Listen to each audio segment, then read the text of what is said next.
We are calling to order the 23rd regular meeting of the Lake County Board of Commissioners. Please rise for the Pledge of Allegiance. I pledge allegiance to the flag of the United States of America and to the republic for which we stand, one nation, under God, indivisible, with liberty and justice for all. Dear God, please bless our meeting today. May our discussions be fruitful, our decisions wise, and our community strong. Amen. Amen. Madam Clerk, roll call, please. Commissioner Hammercheck. Present. Commissioner Bregovich. Here. Commissioner Plechnik. Present. Next on our agenda is public comment. Any member of the public wishing to address the Board of Commissioners, please step forward, state your name and address, and you have 3 minutes.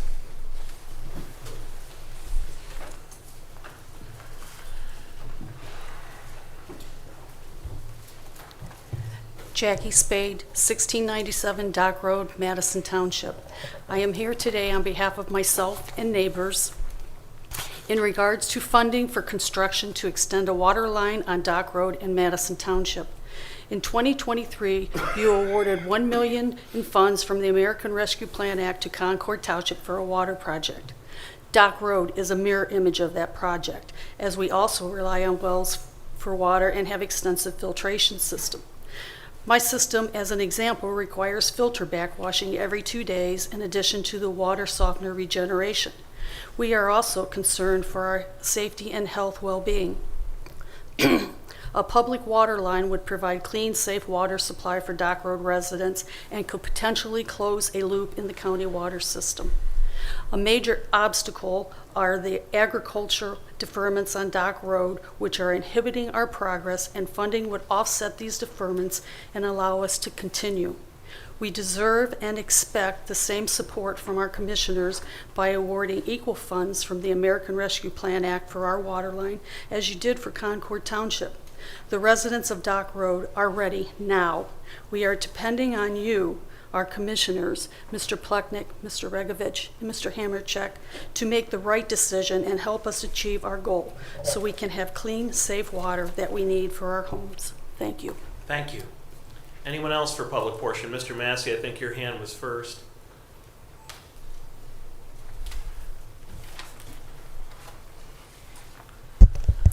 Brian Massey, 8196 Rainbow Drive, average citizen on behalf of Lobbyists for Citizens. I did provide the commissioners with a written statement and some backup detail. I have several items to talk about, and I apologize if I have to move quickly through 3 minutes. The State of Ohio Performance Audit of Lakeland Community College has an error on page 9. It states that the LCC generates revenue through 2 property tax levies. In fact, there are 3 levies.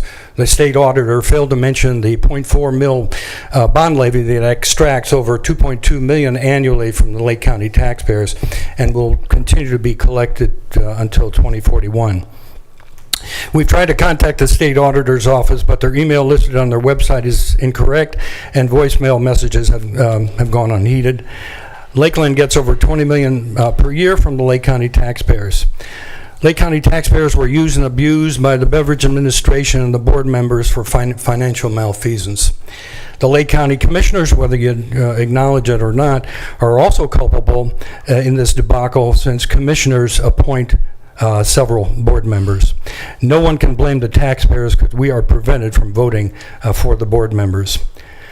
Item number 12 on today's agenda deals with a new alternate formula for the distribution of the local government funds. We'll be interested in hearing your discussion on the appropriateness of the new alternate formula from a committee that, in our opinion, violated the Open Meetings Act. Auditor Galloway and I have agreed to disagree on that particular fact. It is very telling that this committee did not invite Timberlake Mayor John Mara to the last 3 illegal meetings. Timberlake and other villages had no representation at those meetings. Someone said that there was one individual, I think it was Mr. Ranello, that did provide representation for the villages, but I contend you can't serve 2 masters. You can't represent Wade Hill, Kirtland Hills, and also the villages. The estimated distribution schedule for each taxing authority in future years is not included in the package that I saw today. Will the public be able to get this distribution to ensure complete transparency? I still have not heard from our elected state officials on how they're going to rectify the problem with me being censored by the state of Ohio when I provided testimony to the Joint Committee on Property Taxes Review and Reform.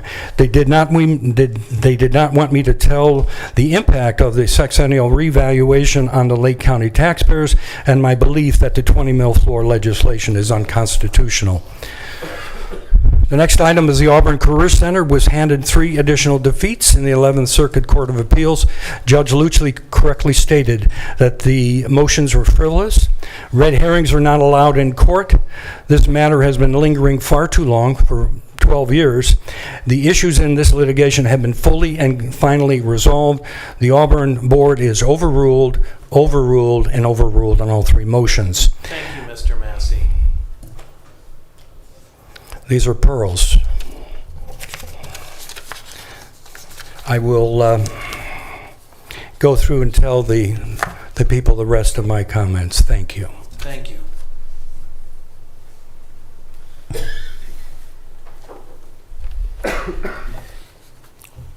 Ray Sternot, 346 Birchwood Lane, Painesville, Ohio, Heisley Park HOA member at large. Gentlemen, the Heisley Park HOA Board recently sent a letter to Lake County Commissioners, the Painesville City Manager, Representative Joyce, and Senator Brown, stating our concerns about the lack of stormwater management maintenance oversight within Lake County. I'm submitting a copy of the letter for the record here today.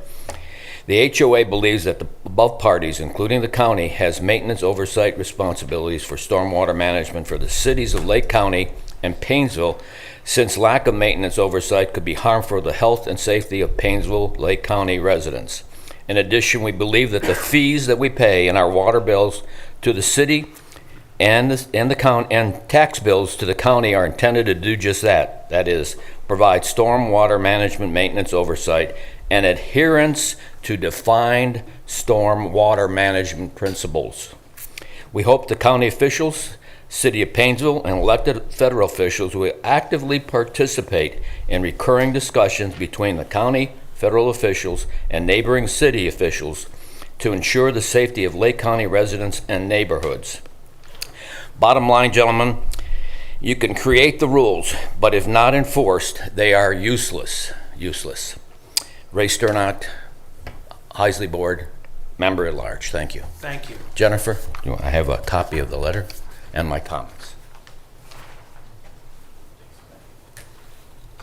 Anyone else for public portion?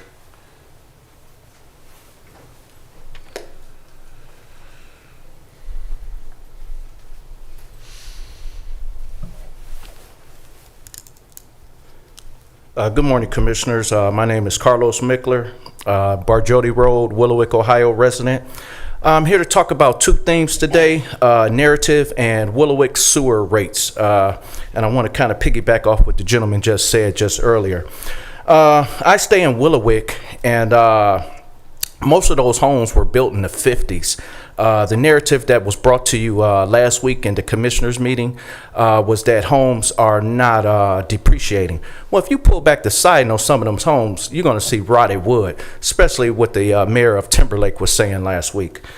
So what's factoring in on this major appreciating value by the auditor's office, for example? In my opinion, it's the real estate market. That's what's not being factored in, and I'll tell you what I mean by that. Okay, so the real estate market, when a buyer will, the way they appraise the homes with the auditor is what will a buyer eventually pay for a home. But the factor is that when you evaluate the real estate agents and their tricks that they use with the lenders, you can see more what I mean. Firstly, most people don't really have all the cash to buy their homes outright, okay? The lenders give more money than what is needed. And keep in mind that interest rates are 7% floating around there. So they coming to get your home in a few years. That's what I like this body right here to, recognize. You have to do something about that, and it's got to be something more than just a credit. You got to take this into consideration, in my opinion. So to get back what I was saying, so the lenders give you more money than they were needed by repossessing the home and selling it back to the real estate slash agents, investors, because that's who most of the investors are, is the real estate, which a lot of, if you look into a lot of the city, the county and state, you'll find on some of these boards that they got, and the auditor's office too, real estate background, meaning that they come from real estate companies. That's not what's being factored in on this property tax. Okay, so I spoke on that. Some tricks, for example, that they use. On my street, Barjodi, I've been watching this one house, okay? When I go to Zillow, realestate.com, I'm not going to say one in particular, but it said that the house sold for $220,000. Now, where I stay at, the homes are about 140, 150, 160. Might sell for 170 if you're lucky. Yes, the real estate agent or the investor went in there and did some minor fixer-up things, but that house ain't $220,000. It's not $220,000. But if you got the real estate agents, especially in Lake County, they all know one another. And what they do is they have a tendency to not accept the offer. So if I'm selling my house for $200,000, they all know one another, the buyer and the seller agent. So what they do is they don't take the best offer right away, and they keep that on there as long. And that's what happened with this house in Barjodi. It said it sold. When I checked the Counter Auditor's website, 28979, it did not sell. It did not transfer. So what that does is when somebody else gets ready to come buy a house on that street, they go through a real estate agent. They'll say, well, hey, that house just sold down there for $220,000, but it didn't sell when you check back another week or month later. They have a lot of real estate agent tricks that they use. Thank you. Just can I have a grace tip, Mr. This is your first time. Thank you, I appreciate that, and I won't be too much longer. As far as the remedy that the auditor mentioned, well, as far as tax appeal, listen, legally, the law, which you, Mr. Commissioner, is an attorney, you would know that the burden is on the taxpayer, meaning that the scales are already tilted for you to prove the appraised value. And if they're basically using market values as far as what the real estate agents are saying, it means nothing. I want to comment on the Willowick sewer rates to Mr. Regovich. I did have, by way of Mr. Brian Massey, contact you. My water bill, I brought it today. I didn't have time to send you guys anything, but the sewer rate is 70% of the bill. Now, I think the commissioner should comment on what happened with the consent decree in the Euclid Wastewater Treatment Plant, whose services, I believe, 7 other communities: Whitcliffe, Willowick, Richmond Heights, Highland Heights, and South Euclid. I'm almost finished, sir. And lastly, I just want to acknowledge the watchman at the door, Brian Massey, a great Lake County resident who is definitely fighting for the people. And also, I had been advocating for Ohio Public Employment Retirement Employer Contribution Increase, which Mr. Massey helped me with, and we were successful in having the PERS board, which I spoke at the board. I met the director. I met higher management staff. I spoke at the board. And we need you commissioners to help us out, because even though the PERS board has voted to increase the employer contribution rate for public employees, which has not been increased since 1976, they need the legislators to act on it, which are the representatives. And that's all I have to say, and thank you very much for listening to me. Thank you. Anyone else? Brent?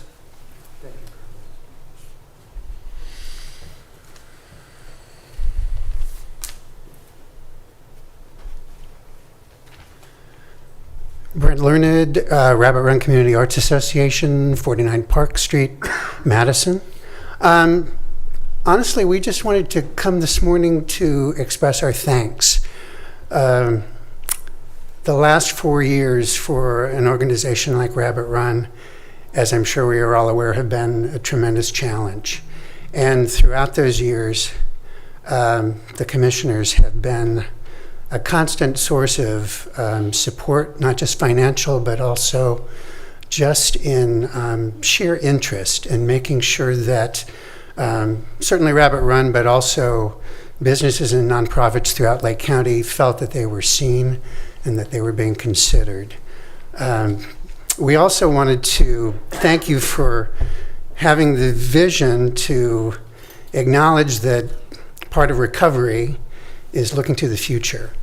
And in Rabbit Run's case, that means considering restoration and renovation and everything that goes along with that. So if you ever wonder if the decisions that you make have an impact throughout the county? The answer is they do, and they continue to do so. Thank you very much. Thank you. Bishop. Good morning, Commissioners. Gerard Mebel, 1049 Brentwood Drive, Pennsville, Ohio. 2012, I was driving Mentor Avenue, and the White House press secretary called my phone and said that, Pastor, would you be interested of doing invocation for the President of the United States of America? I thought it was a joke. I said, say this again one more time. They said, would you be interested to do invocation for the President of the United States of America? I said, yes, I will. I said, when? They said, when? I said, where? When? They said, no, we will contact you. Well, it did happen. And looking today to see that, Commissioners, that you approve of the resolution, speaking of that, that make me feel good.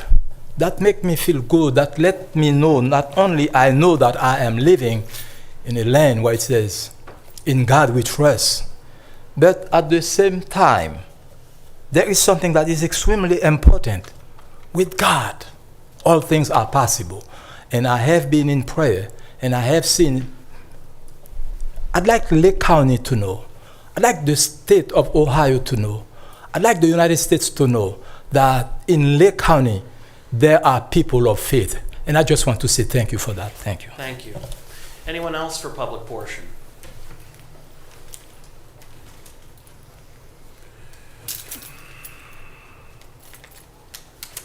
John Music 45 Coventry Drive, and I haven't talked about this in a while, so remember I have always asked you gentlemen, and not just your level, I'm talking about the federal level, the state level, the county, the township, and our schools and everything else. Remember I said, be good stewards of taxpayer dollars. My parents were were raised through the Depression in the 30s. And you ought to hear the story. Some days, some people here are going to be saying, I remember the early 20s. We aren't out of this yet, and things are getting worse. And the thing about it is, I talk to seniors every day. Oh, I don't have that money anymore. I got to do this, I got to do that. Or I'm taking all my money out of my savings, and it's going down. But people don't realize this. And the thing about it is, because most of the people in this, and I worked, my company used to have a pension plan. They stopped it. It's gone. All the things they used to do for you. And just like I was reading, the state teachers' pension plan is hurting for money. So the thing about it is, there's a lot of people hurting, but just think about it. When all of you retire, or I should say, are no longer receiving money every month, you'll see what it's like. And a lot of people are hurting here in Lake County. Like, remember back in 2020 when they did the census, 232,603, and they said 1 out of 4 were seniors, and it could be 1 out of 3 when they do the 2030. So, and I have said this many, many times at these meetings, when JFS and the sheriffs comes in and they both say they're slow, that's a good day for the Lake County. It is. And sadly, I don't think either one of them could say that right now. So I am just saying, and like I said, I've talked about being good stewards. Stewards, basically somebody responsible for something that doesn't belong to them, and that's our taxpayer dollars. So all I can say is, let's concentrate on the needs, and I support the jail 100%, because without, and I've said this before, and I heard it on one of the broadcasts the other day, they said, without our military and our law enforcement, we won't have a country. Just remember this, law enforcement takes care of everything that happens inside the United States. Our military takes care of everything around the world protecting us. Without them, we aren't going to have a country. So all I'm saying is, be good stewards, because a lot of people here are hurting. And like I said, don't take it personal. I say it at every level of government, because I think, in my opinion, money could be better spent at this time. Thank you. Thank you. Anyone else for public portion?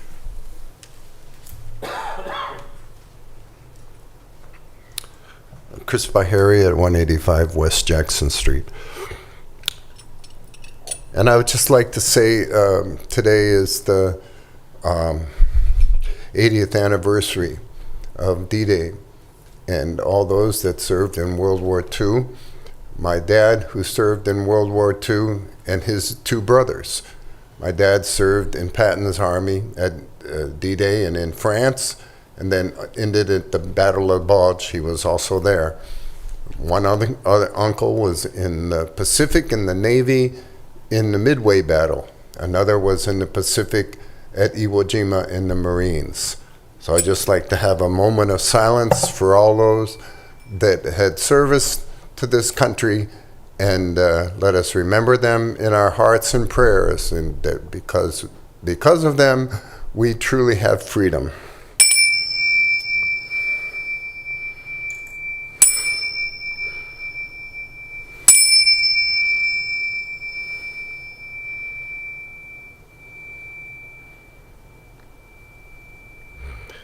Thank you very much. Thank you.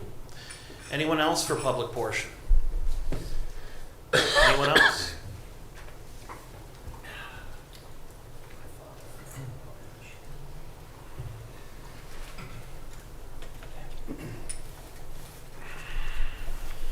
Chris Weiss, Leroy. Boss Plechnik, in 2021, when Jason Williger resigned office, you got appointed to that office, but you knew you had to be elected in November 2022. But you didn't want to run for the 2-year remaining on the term. You wanted the 4-year term. So you got Commissioner Regovich to slide aside and let you run for that office. You also made a bet with Auditor Galloway for a steak dinner over who would get the most votes in that election. We know about this because both of you bragged about it at the Lake County headquarters on election night. And you weren't about to leave anything to chance, not a steak dinner and certainly not your election.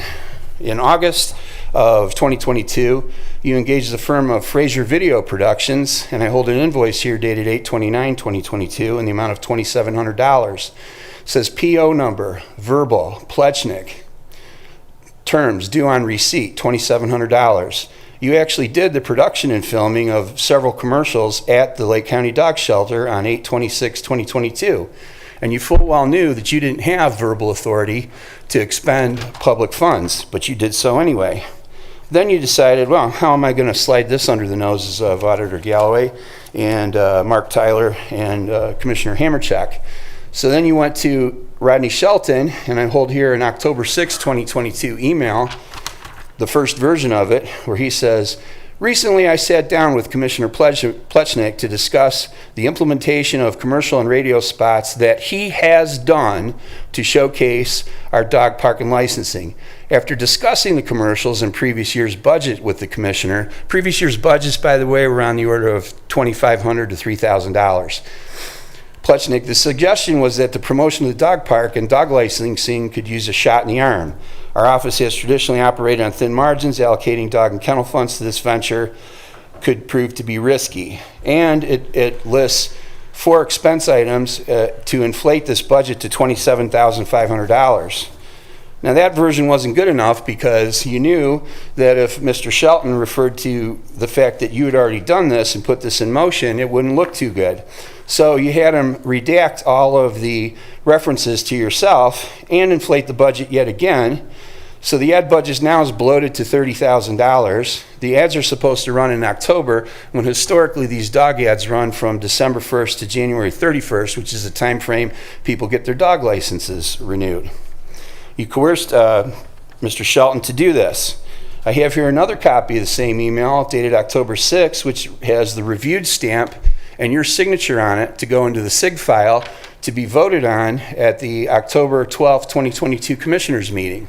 It's my understanding it takes at least 2 signatures on a SIG file document to be on the agenda. You didn't get that. When Commissioner Hamercheck and Commissioner Tyler found out about it, they put the kibosh on your little scheme. But the problem was that you had Mr. already Weiss. authorized. I'm not done yet, okay? Thank you, give Mr. other Weiss. people time. I'm going to keep going here for just a minute. Thank you, Mr. Okay? Weiss. So you went ahead and on Thank you, Mr. Weiss. November 4th, Thank you you, had Mr. Weiss. Mr. Mattis file a purchase order Let the payment record request reflect form. that Mr. Okay? Weiss is out of order. Then you went and got a then and now certificate on October 31st. Then you went Thank you, ahead Mr. and got Weiss. a purchase order on November Madam Clerk, 1st please make sure and the paid the minutes bill reflect that he with is out of taxpayer order. funds on November 8th. I'll come back next week and talk about this more. Thank you, Mr. Weiss. It's not the end of this. Anyone else for public portion?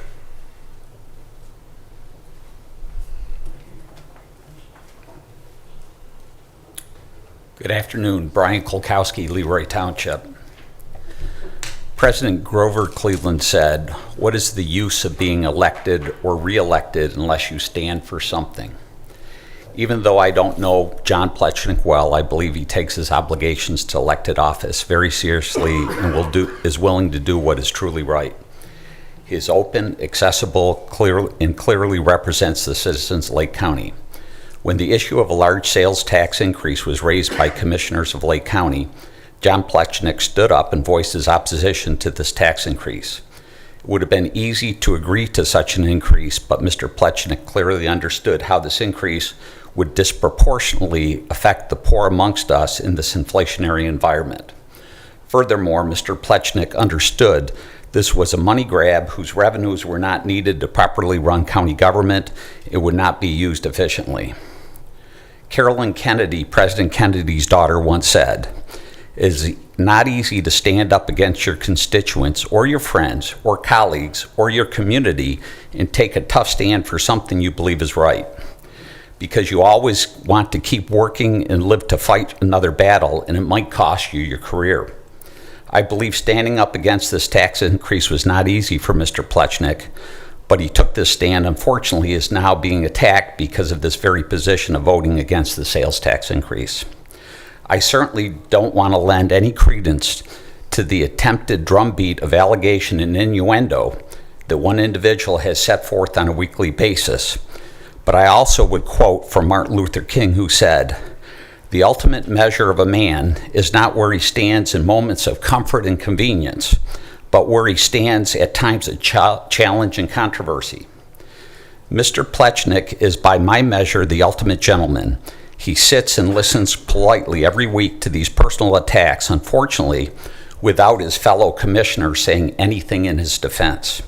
Even though I believe in my heart, as I suspect they do as well, these statements against Commissioner Plechnik are nothing more than verbal garbage. In closing, I'd like to make 2 points. First, remember Martin Luther King also said, "History will record the greatest tragedy is not the strident clamor of bad people, but the appalling silence of good people." And second, let us remember and pray for those who died for our country 80 years ago on the beaches of Normandy, so we as citizens of this great country might have the right to say what we believe, whether right or wrong. Thank you very much for your time. Thank you. Anyone else for public portion?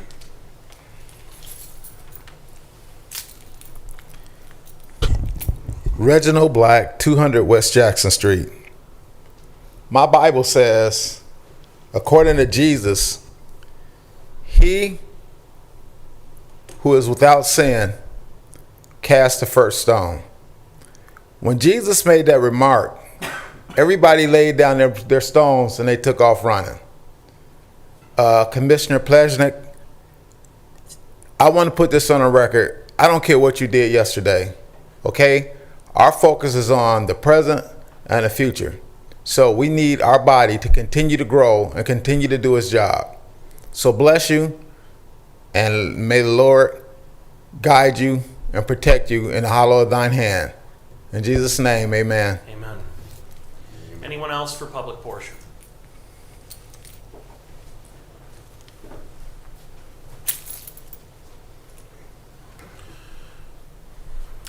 Dale Fellows, 2812 Fowler Drive, Willoughby Hills. So I came today to talk about D-Day, which has been talked about already very eloquently, but I want to add my comments about that as the son of a father who was in World War II as well. Not at D-Day, but after and all the way through the Battle of the Bulge and with Patton all the way to the end. In fact, when I did some research on his military career, because he never talked about it, much like most of the greatest generation, found out he was there until 1946, which was very interesting. Anyway, we need to remember that. This is the 80th anniversary. There aren't too many World War II veterans still alive. few of them are in Normandy right now, in France, at the American Cemetery, which I had the honor to be there once. It's amazing. Something everyone should experience. When you experience it, you'll realize just what the sacrifices that were made. So please, today, on this particular day, please remember all that happened on that particular day to those folks, but all that it meant for us to be here today. That's number one. Number two is I wanted to promote our America 250th Commission that the commissioners have organized here in Lake County. 250 years, the AM 250 Commission was put together by the national organization some years ago to celebrate not only July 4th, 2026, but I'll go all the way through to 2033, because that was the year when we finally had our freedom from England, if you will. We won the war, finally took all the way till 1783. And 250 years ago, the battles hadn't started yet, but certainly the rhetoric had. And so we'd like to take this opportunity to make this a time of education. And that being said, one of the previous speakers who seems to come up periodically at this meeting is, to say the least, embarrassing himself, embarrassing our county, and one wonders who's feeding him information that is so egregious and without decorum. So I agree with my fellow patriots that were here earlier speaking on behalf of the John Pleshnick and the commissioners in general. It's the decorum has to be correct, and I'm always one that will defend anybody's First Amendment rights, even no matter how right or how wrong they are. Thank you. Thank you. Hey, Dale, while you're here, did you want to talk about the flag display in the lobby? Oh, yes, yes. And I would like to point out, I meant to say that too, the display down in the lobby for our friends from the Daughters of the American Revolution, please go down and see that. It's amazing, all the flags that they've collected over the years. Our Daughters of the American Revolution here in Lake County is about 100 years old or more.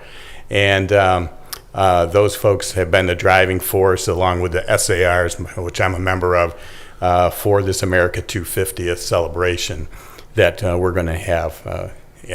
But please, yes, go down to the lobby and see that amazing display. Thank you, Mr. Thank you. Fellows. Thank you. Anyone else for public portion? Mr. Mayor, if it's about the local government fund, I'm going to call all the folks up to talk about it specifically. Okay. So if you have other things to say, welcome, but I want to make sure you get to speak on the issue itself. Oh, okay. All right. Okay, anyone else for... I do want to mention something. John Marr, 39 Minnewawa Drive, Cleveland. I mean, no, Timberlake. What? There's a big difference. There's a big difference there. Regarding the property tax issue, I brought it up the increases, and I brought up last week about how I feel it's just unfair. And it's not the auditor's department, Lake County auditors, that is not doing a fair job. I commend them on the job that they do, and they do their diligence. But what I'm saying is the whole system is wrong. I mean, they're basically, not looking at depreciating a home instead of appreciating it, not looking at the amount of money people have to put into it to maintain the homes. And nowadays with the cost of materials, it's insurmountable. And then also, they don't make the materials like they used to. If a person does improvements on their home, it's gonna be for, how long is it gonna last? Now, it used to last 30, 40 years. Now they last 10, 15 years at the most. So again, I think that whole thing needs to be looked at. The biggest issue, I think, is when they do an increase, when it increases the property tax, it also increases the amount of money going to the school districts. Now, again, we do want our schools to get more money, but however, it is an unvoted tax that gets paid gets issued to the homeowner, basically, that we're paying on behalf of the schools. Like I said, it's unvoted because, again, as the levies are put on the properties, the values of the properties, and as the values of properties go up, again, the schools are going to benefit and get more money. And again, what are they doing with this money? They're getting windfalls especially now with this next tax increase next year, they'll be getting a windfall. What are they going to do with the money? I mean, we see the proficiencies keep going down and down and down. And again, they keep saying we need more money, we need more money. And again, we keep passing levies, we keep giving them the money. I don't think the money's the issue. And again, now they want to take away vouchers, which are people that are not sending their children to these schools because of they're not getting the education that they should be getting, so they're sending to a parochial school. Now, because the vouchers are reimbursing those people because they want their tax dollars now to pay for their own children's education instead of someone else's. And again, going to a school that's not really educating the children like they need to be educated and bringing up the standards. So, now they want to take those vouchers away from these other parents now, which is going to be another hit for families. So, and again, it's bad enough that, like I said, we have to pay taxes for the schools and then also have to send our children. I was a product of that because I was in the Mayfield School District, and again, we sent our children to public or parochial schools because the fact that, again, they weren't getting the education and the help they needed there. So thank you for listening. Thank you. Anyone else for public portion? Anyone else? Hearing none, we will move on to resolutions. Madam Clerk. In special resolutions, resolution proclaiming World Elder Abuse Awareness Day in Lake County, Ohio on June 15, 2024.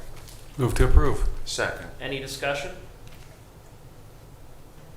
Then let me just say the Board of County Commissioners are very grateful to Judge Bartolotta and Director Suzanne Kasar of Lake County Job and Family Services for working together to make sure that the issue of elder abuse is always front and center in the minds of Lake County residents.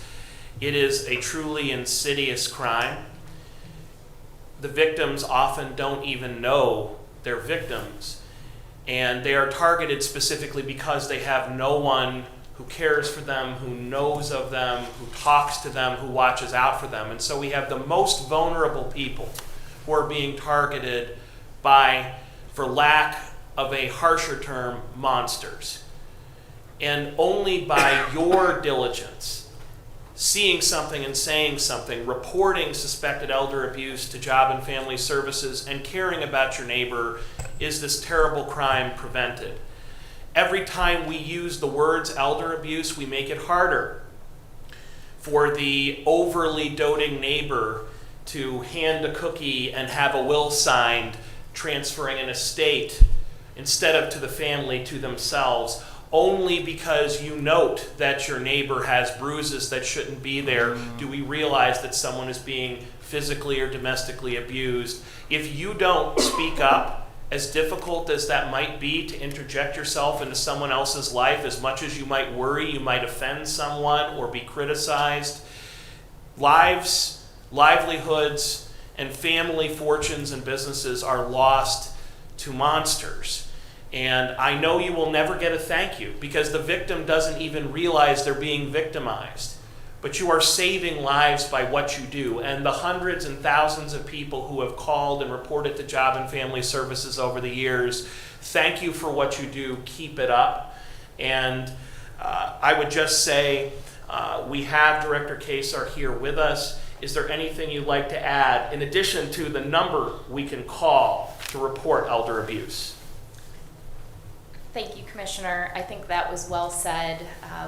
As always, we appreciate your willingness to bring this issue to light. We believe that it's very important to talk about elder abuse, and we want to encourage members of our community to help their older family members, friends, neighbors, colleagues by learning the signs of elder abuse and how to report it.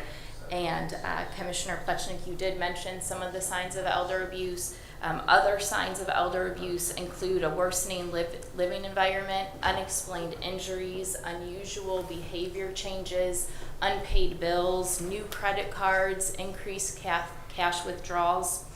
Anyone who has concerns regarding an older individual in our community should reach out to our child and elder abuse hotline, and that number is 440-350-4000. Press 1. And if I may, I'd like to introduce Tyler Van Dry. He's the supervisor of our Adult Protective Services Division here in Lake County, and I would like for him to talk a little bit more about our wonderful Adult Protective Services team and also the 3rd annual Walk for World Elder Abuse Awareness Day, which is scheduled for next Thursday, June 13th. Thank you. Without further ado, good morning, and thank you for considering this resolution recognizing World Elder Abuse Awareness Day. World Elder Abuse Awareness Day was launched in 2006 to draw attention to the issue of elder abuse and to provide a platform to educate our communities. Annually in Ohio, there are over 36,000 reports of abuse, neglect, or exploitation received each year for vulnerable adults age 60 and older. In Lake County alone, Adult Protective Services responded to over 500 calls concerning elder abuse in 2023. Statistically, however, we know that there are likely many more cases of elder abuse that go unreported. To recognize World Elder Abuse Awareness Day, Adult Protective Services, in partnership with the Association of Specialists in Aging and Lifeline, will hold the 3rd annual World Elder Abuse Awareness Walk on June 13th. The walk will begin at Job and Family Services at 11:45 a.m. and end in the lobby of the Administration Center. It is our hope that this walk will raise awareness of the issue of elder abuse and encourage all to take a stand against the abuse, neglect, and exploitation of vulnerable seniors. As a community, it is our responsibility to be a voice for those who cannot protect themselves. Thank you. thank you. Mr. President, Mr. Commissioner. I'd just like to thank you for your work and for all you do to keep this at the forefront. I know we do it every year. Wearing purple. I'm lucky because my kids went to Mount Union, so I have a lot of purple. But in all seriousness, I grew up in an age where we looked out for our neighbors. I always like to say that if someone's hood was up on a car, every guy in the neighborhood was over to have input. It seems we've gotten away from that.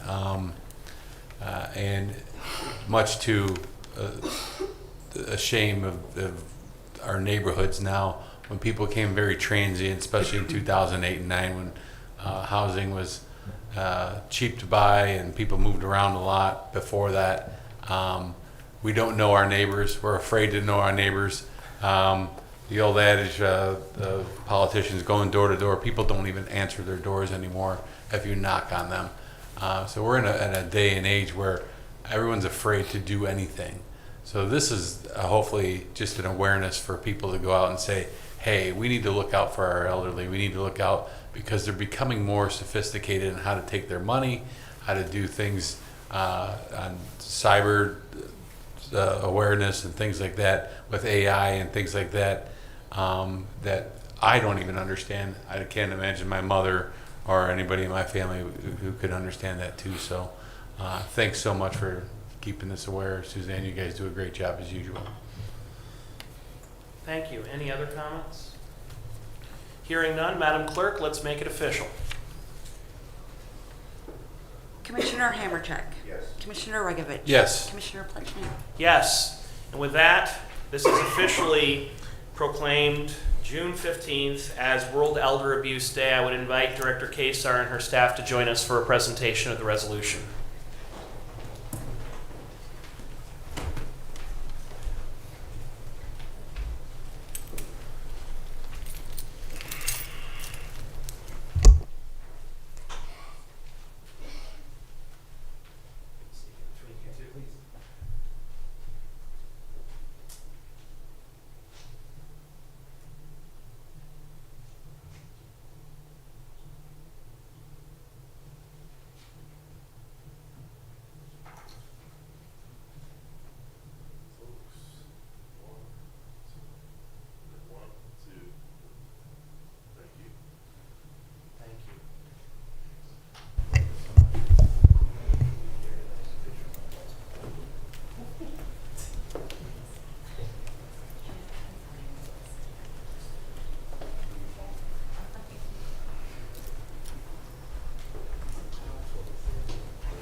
Madam Clerk,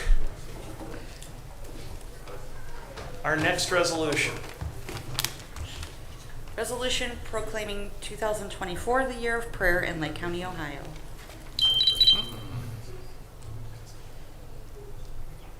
Move to approve. Second. That was a sign I heard. I was gonna say, yeah, that was like, oh, okay. Sometimes God speaks to us directly. And special effects. So, would anyone like to comment? Any conversation or discussion? Mr. President, Mr. Commissioner? I think it's pretty appropriate to have this right after the World Elder Abuse. We can use more prayer in our county and our society to hopefully get us through these tough times and through these situations like we see with that. So this is a good thing to have before us. Thank you, Mr. Commissioner. Mr. President, just the name says it all. The Year of Prayer, and as our good friend Bishop Maribel so often points out, with God all things are possible.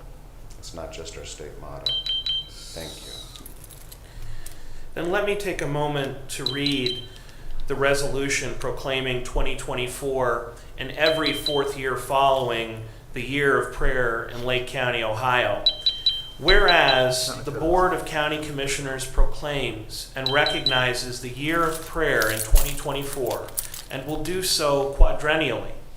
And whereas the chief officiate of the Year of Prayer will be led by the chaplain of the Lake County Adult Detention Facility.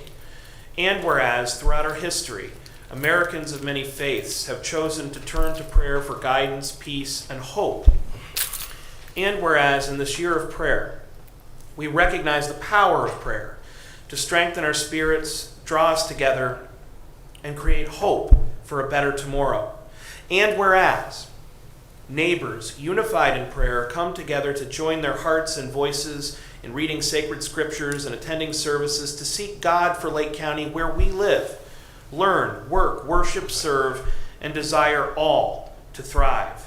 Now therefore the Board of County Commissioners in and for Lake County hereby proclaims the year 2024 as the Year of Prayer. May we pray for guidance and wisdom as we seek to unify our communities. Madam Clerk, would you please call the roll? Commissioner Hammercheck. Yes. Commissioner Regovich. Yes. Commissioner Plechnik. Yes. And with that, I'd like to invite our chief officiate, the chaplain for the sheriff and our Lake County Adult Detention Center, Bishop Maribel, to say a few words as he will lead us in this year of prayer for all of 2024. 1952,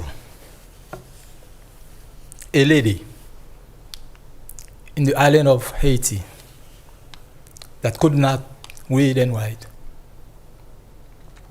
called a next door neighbor to read a psalm over me. I am now 72 years. That's the first year I had to go to the doctor. God healed me all the time. Therefore, I would like to offer what my mother gave me to this great nation. Psalm 91. He that dwelleth in the secret place of the Most High shall abide under the shadow of the Almighty. I will say of the Lord, He is my refuge and my fortress. My God, in Him will I trust. Surely He shall deliver thee from the snare of the fowler and from the noisome pestilence. He shall cover thee with His feathers. Under His wings shalt thou trust.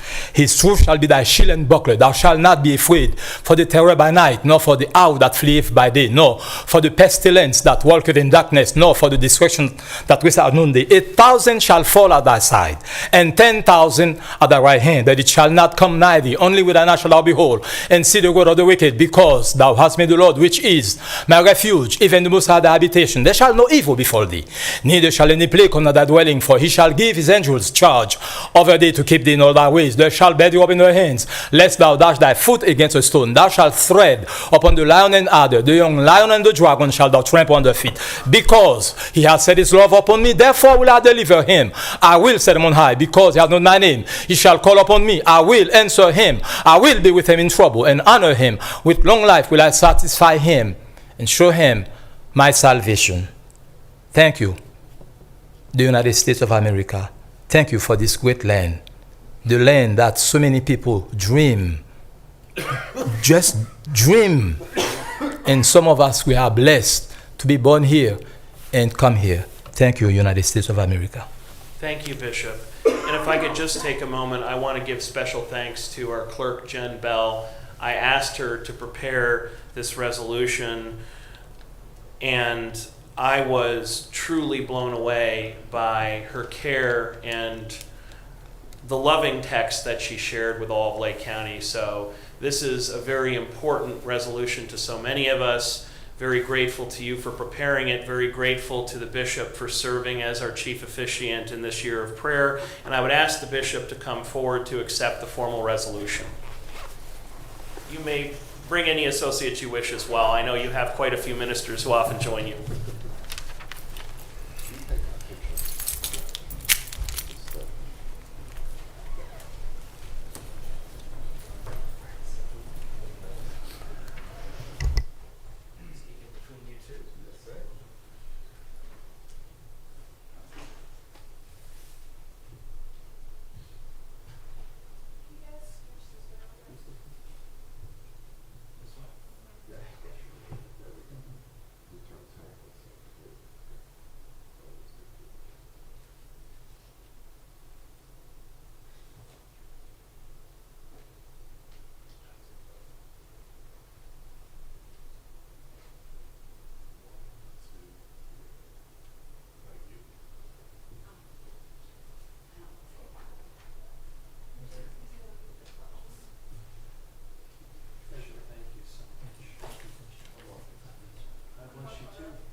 Before we continue, I will just repeat, today we found a 4-year tradition where every 4th year we will celebrate a year of prayer in Lake County. And I think that we see God's providence, and that this day, as we adopt this resolution, falls on such a thoughtful, such a solemn day as the 80th anniversary of D-Day. It is certainly a day we should be focused on prayers of thanks to those who gave their lives and risked their lives to save not just the United States, but the entire world. And to remember those who passed before us, that we pray they rest in peace, even as I'm sure they're praying even harder for us in these difficult times. So thank you, Bishop. Thank you, Madam Clerk. On to our next resolution. In the Engineer's Office, resolution authorizing change order number 1 for the Lake County Road Resurfacing Project with Cole Burton Contractors, LLC, in the amount of $134,356.80, LCE project number 2023-018. Move to approve. Second. Any discussion? Hearing none, Madam Clerk? Commissioner Hammercheck? Yes. Commissioner Regovich? Yes. Commissioner Plechnik? Yes. Resolution awarding a bid contract to Roniak Paving Incorporated for the LAK Middle Ridge Road, County Road 22, resurfacing project as required by the Lake County Engineer in the amount of $2,175,485. Move to approve. Second. Any discussion? Hearing none, Madam Clerk? Commissioner Hammercheck? Yes. Commissioner Regovich? Yes. Commissioner Plechnik? Yes. In the Utilities Department, resolution awarding Contract A base bid and Contract B base bid and alternate in the amount of $5,983,888.83 to J. Severino Construction Incorporated for Red Creek Sanitary Sewer Improvements Project 280S. Move to approve. Second. Any discussion? Randy, you want to give some background? This is kind of a good project. It is. It's a project that's been around for a long time, 25 years or so when we first started talking about it. This project will be a pump station near Mantle Road and the freeway, and a force main over to Painesville City's wastewater treatment plant, and then a gravity sewer under the freeway and under the railroad tracks in order to provide development for the old Casement Airport area. It's been a project that's part of our planning documentations, like I said, for 25 plus years. And we're really looking forward to getting this project in. Thank you. You're welcome. Thank you. Any further discussion? Hearing none, Madam Clerk? Commissioner Hammercheck. Yes. Commissioner Regovich. Yes. Commissioner Plechnik. Yes. Resolution increasing appropriations and transferring cash within Lake County Department of Utilities Sewer Fund and Project Fund 596, River Street Force Main Improvement 483S 2024. Move to approve. Second. Any discussion? Hearing none, Madam Clerk? Commissioner Hammercheck. Yes. Commissioner Regovich. Yes. Commissioner Plechnik. Yes. Resolution certifying unpaid water and sewer sums and administrative charges to the Lake County Auditor. Move to approve. Second. Any discussion? Hearing none, Madam Clerk? Commissioner Hammercheck. Yes. Commissioner Regovich. Yes. Commissioner Plechnik. Yes. Resolution authorizing execution of an engineering agreement with Glaus, Pyle, Schomer, Burns, and DeHaven Incorporated, DBA GPD Group for the Madison Wastewater Treatment Plant Trunk Sewer Study for the Lake County Department of Utilities. Move to approve. Second. Any discussion? Hearing none, Madam Clerk? Commissioner Hammercheck. Yes. Commissioner Regovich. Yes. Commissioner Plechnik. Yes. In the Commissioner's Office, resolution authorizing the President of the Lake County Board of Commissioners to execute an agreement between the Lake County Board of Commissioners and Rabbit Run Community Arts Association for funds received from the U.S. Department of Treasury under the Coronavirus State and Local Fiscal Recovery Funds known as the American Rescue Plan Act of 2021. Move to approve. Second. Any discussion? Hearing none, Madam Clerk? Commissioner Hammercheck. Yes. Commissioner Regovich. Yes. Commissioner Plechnik. Yes. Resolution authorizing execution of an agreement between the Lake County Board of Commissioners and Lake Geauga Habitat for Humanity for fiscal year 2022 Home Investment Partnership Program funds. Move to approve. Second. Any discussion? Hearing none, Madam Clerk? Commissioner Hammercheck. Yes. Commissioner Regovich. Yes. Commissioner Plechnik. Yes. Resolution authorizing execution of an agreement between the Lake County Board of Commissioners and the Lake County Committee on Domestic Violence, DBA Forbes House, for the implementation of Emergency Rental Assistance Program 2, ERAP 2 funds. Move to approve. Second. Any discussion? Hearing none, Madam Clerk?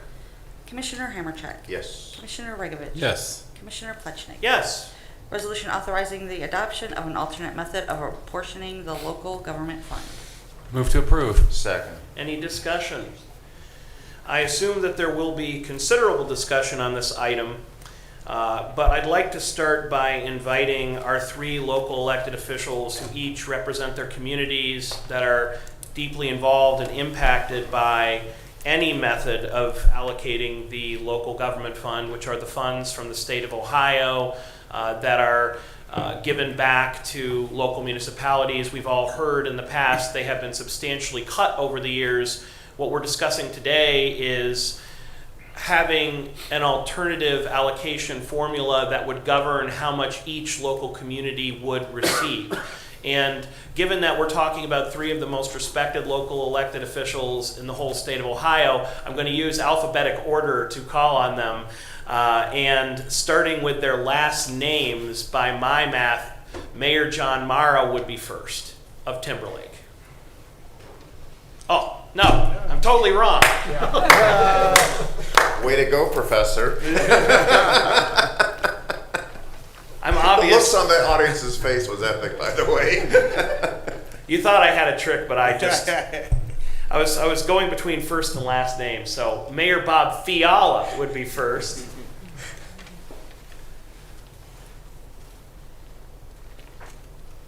Thank you, Commissioner. I think by first or last name, I would have been first, right? So first, I want to just explain kind of at a theoretical level where we got to. This has been a challenging few months, having discussions with with the county, village, township administrators, and the city mayors. And voices were raised. There was significant disagreement. It was a push and pull through the entire process. But I think at the end of the day, we reached a point where everybody gave a little and got a little. And to that end, I think the proposal that you now have before you is the fairest and most equitable way to distribute the local government funds through the county. What it does for the cities, and the cities, by the way, Western Lake County City specifically, we are going to lose the most of these funds. So for us specifically, this was a very painful decision, but I can tell you we were completely unanimous in our support of this proposal. And by the way, I have to thank all three commissioners for holding your 10.85%. Without that, I'm not sure if we could have gotten through this process. It was it was a critical piece of us getting to a conclusion. We did have a public meeting on May 16th where we explained that alternate formula. It is primarily population-based, which is a quantifiable data set that we can use on a go-forward basis. It holds a stop loss for most of the villages and the cities at 10% per year, which again, all the cities have agreed to. And it did provide some funding on a go-forward basis for at least the next 5 years for metro parks. Again, I think this was, the fact that we got this far, the fact that we did it this fast, the fact that we've reached, for the most part, agreement in the formula speaks volumes of the abilities of the cities, the townships, and the villages to come together to benefit all of Lake County as a whole. So I can tell you on the city's behalf, we totally support this, and thank you, commissioners, for this opportunity. Thank you, Mayor. And now, Mayor John Mara. That was Mayor Bob Fiala of Willoughby, and this is Mayor John Mara of the Village of Timberlake. Morning, Commissioners. Again, I was present at some of those meetings, and again, they were very good. And considering what we had to deal with, I think they did a great job as far as putting the monies where it had to be. But there's a resolution in front of you right now. I mean, it's a good resolution. As I said, a lot of hard work being put into it. But what's missing? The numbers. Okay. I mean, there's no numbers on this, and basically what the numbers tell you, like I said last week, 12 communities are going to basically be flat for the next 10 years. That's a decade. Okay. So we have to count on basically putting a budget together, not knowing what the future is going to bring. And again, there's some stop losses, but again, if it has to gain so much in order for us to gain anything or get any more. And if it loses, we all lose. If it doesn't gain anything, we all lose 2% right off the top. And then if it loses more, we all lose even more than that. And again, I don't believe it's fair and equitable, to be honest with you, because at the end of the day, at the end of the decade, with numbers that they don't tell you is that certain communities that are going to lose, for example, you got Willoughby that's going to go from, they're going to be getting $1,328,000 in 10 years from now. They should be getting $1,739,000 according to the existing formula. And that's if we're using the formula now with the numbers projected out. Again, Willowick, they're going to be getting $1,009,000. They should be getting $1,366,000. So they're going to be giving up $350,000. I mean, that's 30%. A lot of these communities, Willoughby Hills is going to be giving up $200,000. Eastlake will be giving up, $400,000 in 10 years from now. And, they're going to be flat for the next 10 years. So you look at the numbers in 10 years, that's $4 million that they're going to lose over the next 10 years. And again, yes, the townships are going to gain. And we're not saying that, they should not be getting more money. Yes, we do. But some of the things, I guess, don't make sense because Madison Township, for example, from 1982, their population decreased. Concord doubled. And what I don't understand is why there's such a big difference. And again, if you look at the way they're distributing it, we went from a 95% need-based formula. Okay, now they want to go revert. And the whole plan for 10 years is try to get at 100% population. And that was the ultimate goal. The ad hoc tried to do it in 7 years, weren't able to accomplish that, so they went out 10 years.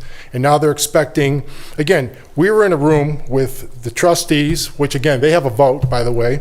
Menor was there representing themselves, but then again, they have a vote and a veto vote. And then there were the mayors and managers that were there representing the cities and villages, but we have no vote. So we have to try to sell this to our council. And the more I look at this, I mean, I was for this plan before now that I'm against it. And why? Because I looked at the numbers. I mean, we didn't have any numbers. Everything was written out, there was formulas given, and there were a lot of numbers thrown out. But then, again, there was a lot of discrepancy. But overall, the ultimate goal was, look, we need to get to 100% population base. The only way to get there is to do it over a decade. And then from that point, we'll be in a better position then. We'll be close enough to get it at 100%. And again, I don't think that that's, in the sake of compromise, there's no compromise there. I mean, compromise would be if they want 100%, like I said last week, we're at 5, let's meet halfway, let's go 50-50. We'll go 50 and 50, and then we'll transition that in over the next 5 or 10 years. But, it's like all or none. I mean, they're transitioning in, but then again, it's not truly a population easy formula. The reason why they wanted to go to population alone, to make it easy. It's not easy. It's so complicated, and now it's even more complicated. And again, why did the states not say initially, when you're to divide this local government funding, you're to do it by population, because that's the fairest and most equitable and easiest way to do it? No, they didn't. They said it has to be on need-based. And what they're doing is they're taking from communities who they're saying are getting way too much based on population now, and saying that they have to give it up and give it to the townships, which, again, I'm not saying they don't need it, but who's to say they're not doing it on need? What if all these other cities and western communities need this money, which we all do need it, okay? Why do we have to get up? Just because by going to a population-based formula, it dictates that we've been getting too much money for the last 40 years? And actually, it's only been for the last 10 years, because in 2012, when the county then asked to rescind this, okay, well, again, they're saying it doesn't go back to revert to it needs to go to the statutory formula. I disagree, because if that was the case, what is to say that the county at any time in that 40 years could have said, we don't want to go with the alternate anymore. Then they go to statutory, which means they're going to automatically get 30%. Okay, I mean, right now, if that was the case, the county should be getting 30% of the money if we're supposed to be going by the statutory formula, which means all they had to do was rescind it. But no, that's not the way it's written, I believe, in the sunset clause, because it states in the sunset clause that if the approval of an amended alternate formula is not possible, the provisions of present section 5747.53, which is the process to get the alternate formula, shall apply. Which means, again, if they don't, which they didn't come up with it, and they agreed in 2012, we'll just leave it alone. And that's what they did. So that's what we've been using since '82. And again, since then, no one has contested it. Now, does there need to be some reallocation? Absolutely. But then again, we don't know what the need base is. Their calculations were totally based on if they felt people were getting, or communities were getting too much money because based on the population numbers and the need formula that it was at, that they should give that back and it should be redistributed among the townships. And again, I was going to come here first before this, and talk at the public comment and basically just tell you guys to table this until we can basically do a little more investigation into it. Because I have, again, there's so many other questions. And, we were just, matter of fact, our auditor, Mr. Galloway, I mean, he put together he sent the resolutions out to all the communities already. So you guys haven't even passed this, and it's already out in all the communities, a sample resolution for us to pass. And, again, I don't know how these other council members are going to feel about, like I said, losing that much money over the years, and again, for something that, yes, we had the ad hoc meetings, but I wasn't invited to the last 3 of them, and I showed up to the second last one. But then again, I had a lot of concerns and questions, and we only had one formula to deal with. It was either this one, and we have to try to make it work. And that was what I didn't understand, because I did come up with a couple other options, but they were not even considered. Mr. Galloway, he said, we can put another option. I did. And again, last week I did mention that I had an option how to do it.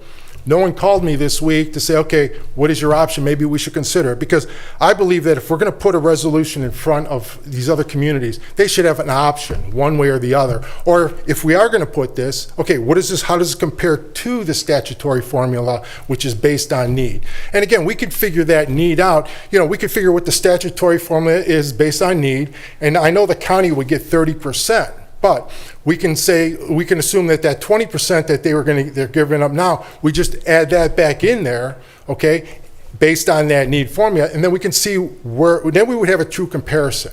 But right now, we don't even have a comparison. All we have is the baseline of 1982, which was, again, I think solidified in 2012 when they decided we're going to leave the formula alone, we're not going to redo the formula.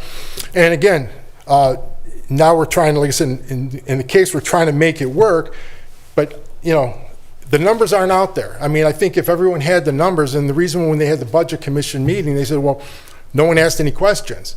Well, because they told us at the end they were going to give us a spreadsheet. No one gave us a spreadsheet, which they should have given it to us in the beginning, because if everyone saw the spreadsheet, they would have seen that 12 communities are going to be basically flat, and how's that going to sit with all this council? So, again, I was for it because, again, all the hard work, but now that I'm looking and I have too many questions, I think that we should just get it right. If anything, let's pause, let's wait, and what is the rush? I mean, I understand we're under the time crunch. I understand, the auditor doesn't want to go into these need hearings and all that, but they could work simultaneously. We can have the need hearings and then come up with an alternate right at the last minute. I don't believe that we need to give the state an answer until, I believe, September, October anyway. So, again, until I can confirm all this, but the other thing is, again, I guess, if anything, I would consider at this point, it's too late to table it, but, I don't know what we do at this point. Because, again, I don't think we should pass it as is. I think we should wait, do a little more work on it, and look at some more options before we go into this. I mean, to ask someone to put together a 10-year plan, I mean, it's just crazy. We don't know what's going to happen next year or the year after, so. That's it. Thank you. Thank you, Mayor. And last but certainly not least, we have Concord Township Trustee Morgan McIntosh, who is also chair of the Lake County Township Association. Good morning, Commissioners. Thank you for the opportunity to be here today. After that, I'm going to have to add a few things to my earlier planned remarks. So I'd like to, I was asked to recapture a bit of what happened. As you are aware, on the 16th of May, the Budget Commission held a meeting to which myself and other members of the ad hoc committee made a presentation to the details. So I'm going to take us through a very brief version of that presentation. As we all know, the prosecutor deemed that the 1982 formula was invalid and that we needed to go ahead and work on another alternative formula, to which the Mayors and Managers Committee formed the ad hoc. We needed to undo the 1982 formula. That formula, a number of people in our committee that were very sharp with Excel and good with math made a very strong attempt to reverse engineer based on the result of it to try to determine what was the basis, what was the thinking of it, and we weren't able to do that. There was great disparity in funding. If you take a look on a per population basis, which we figured was a consistent baseline, you had communities getting $60 per resident, you had communities getting $314 a resident, and you had communities getting as low as $9 a resident. There was no way to determine, either by population, property values, government entity, being it a township, a village, or a city, the county. There was no continuity in any way to determine what was a basis of this formula. So we immediately determined that readopting that formula was not equitable. We then continued a pretty lengthy debate covering what kinds of metrics we would want to use. We discussed population, we discussed property values, we discussed lane road miles, all kinds of things, what might give us something viable to work with. And while we agreed there was no perfect formula, we settled on the fact that population was the easiest to draw upon data. So one point in this projection of formulas, we talk about numbers, they're simply projections. We all know that we don't know how the state is going to apportion LGF dollars from year to year. We have a loose understanding that next year will probably be very close to this year, and beyond that, any numbers that we're looking at are certainly projections. All of us are aware of what happened during the Kasich administration when the LGF was cut dramatically. So we could see that again, we could see another change. So when we look out 7 and 10 years, it's very important to understand that we're just projecting based on current formulations as to what those numbers might be to test how a formula would work today. I will also add that at every instance we talked about a particular formulation or math those projections and numbers accompanied a narrative of how the formula would work. So there was never a point where members of the ad hoc committee did not have hard numbers in front of them. In fact, all of us stared at an Excel spreadsheet the entire time, and I guarantee you every representative was looking at their community's line and running it out to understand how this formula worked. As Mayor Fiala said, we had heated conversation, which I think is very helpful in the political process. We had vigorous debate. As Mayor Fiala had mentioned, he, on the west end of the community, had empathy for communities on the east end that have grown and not seen a portion of their LGF dollars increase. I think everybody in that room sought cooperation, and we worked together as a county. I think of President Roosevelt's words when England was, and we talked about D-Day today, so we're talking about freedom. So when the United Kingdom was under threat of tyranny in Europe, and President Roosevelt's rationalization for helping was, if my neighbor's house is on fire and I have a garden hose to lend him, I would suggest that is a very appropriate analogy to use about how the ad hoc committee worked, because even though communities on the west end have felt shortchanged, or east end, I'm sorry, have felt shortchanged for 42 years, there was a great deal of empathy and respect given to the communities on the west end that have problems and were looking at substantial cuts to their budget. And that's wherein we struck what I think was a pretty equitable balance. I know, and Commissioner Hamercheck was a strong advocate of balance. I believe the positions that were communicated to you by you independently to our board, suggesting cooperation, suggesting that the county would be amenable to remaining at their current funding levels, set a tone of leadership. And I think you led the county well by taking that position of saying we want the local communities to work it out and take care of each other. And by that instance, we did. We followed your lead and we worked together.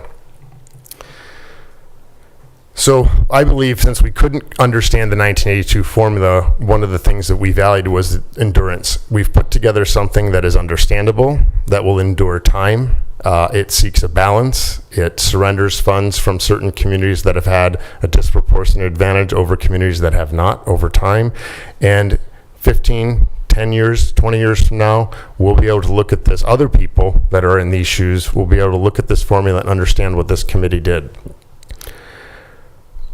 I would like to reiterate that Auditor Galloway has continually asserted that we need to move this along expeditiously, and I know that he couldn't be here today, and I'd just like to say that it's important that you take this first action here. This first public debate of this is very important, because if we go down a need, we're talking about, if we don't adopt this and we default to the state statutory formula, we're taking a rewind further back than 42 years to 1966, and to a state legislature that made decisions a lot before we walked on the moon, as Auditor Galloway said last week, and we would be stuck with working through a formulation like that is fraught with inter-county litigation and unbalanced, and would ultimately hurt the local communities. And based on the increase the county would get, I would suggest that you'd probably be seeing a lot of local communities petitioning you for dollars for their projects based on what that would do to our local budget. So I think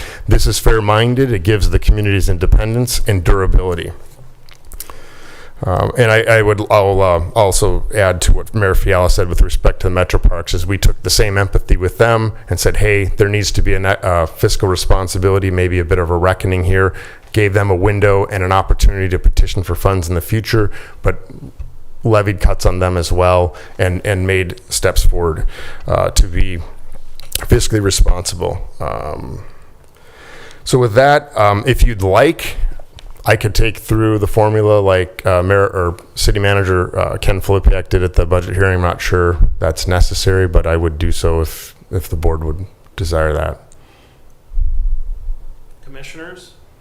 I've been there for the whole thing, so I'm there. It's you guys. I think for the benefit of the public, it would be worth the time. Okay, happy to do that.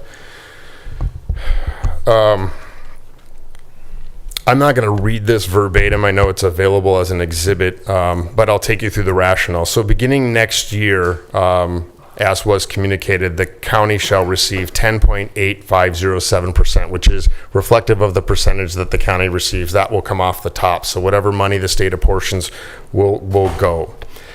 So I'll maybe just to simplify this or explain as I go through it, what the formulation does is put groups into buckets, and that's how we managed to create equity. So we looked at communities whose population would drive up, and we treated them in a bucket. We look at communities who were going to take a big hit, and we put them in a bucket, and then sort of manage the formula to produce a result. So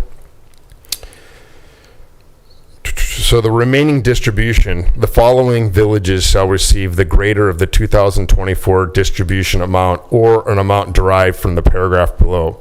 And the sum of those distributions shall be taken from the remaining total distribution annually. The amounts of each village shall be reduced if the county population or total county allocation is reduced by the state. And the villages are Perry, North Perry, Grand River, Fairport Harbor, Lakeline, and Timberlake. And effectively, that holds those communities flat. There's an opportunity to grow if their population grows, if the numbers grow, but basically they're capped at 100% of their current number. And then the next group, the following cities and villages shall receive the greater 90% of their 24 allocation or an amount derived through the formula. Same thing. If the number were to grow, they could get more. And those communities are Willoughby, Willowick, Wickliffe City, Eastlake, Waite Hill, and Kirtland Hills. The balance of the remaining distribution shall be distributed among the cities, villages, townships in the following manner based on population. And that would be used on the decennial U.S. Census. And I believe that was the mark of 7 years. When we took a look at that 7-year window, we knew there'll be a new population number in there. That's where 7 years came from. It wasn't because we couldn't make something work. It was a point. And then the committee decided we wanted to take it out a full 10 years so that it had some durability to it. In 2025, Perry Township will receive 80% of their derived by population number and an additional 1% each year thereafter, not to exceed 80% of a population derived number.